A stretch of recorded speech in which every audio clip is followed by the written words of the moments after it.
Hello everyone, তোমরা সবাই কেমন আছো? আশা করছি ভালো আছো। তো আজকে একটা সকাল সকাল নতুন ভিডিও এনেছি। আজকে আছে আমার exam, physical education internal exam আছে। তো আজকে সকাল সকাল যাচ্ছি কলেজ। তো যেতে যেতে আমাদের যে দামোদর নদ আছে, সেই দামোদর নদীতে জল দেখো কীরকম বেড়ে গেছে।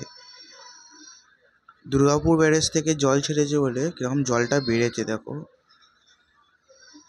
প্রচণ্ড জল ছিল সেদিনে দামোদর নদে। তো আরও বাড়বে নাকি এখন ঠিক জানি না।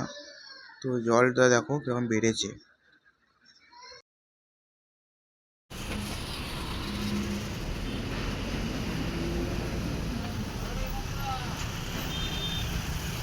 তো পরীক্ষা মোটামুটি ভালোই হয়েছে। তারপরে ছিল practical class. Sir practical class নিয়েছে। ক্লাস নেওয়ার পরেই তারপর আমাদের এনসিসি স্টোরে আমাদের জুনিয়রদের ফর্মগুলো সব সাবমিট করা হচ্ছিল। তো সেই জন্য কিছু কাজ ছিল, সাবমিট করছিলাম।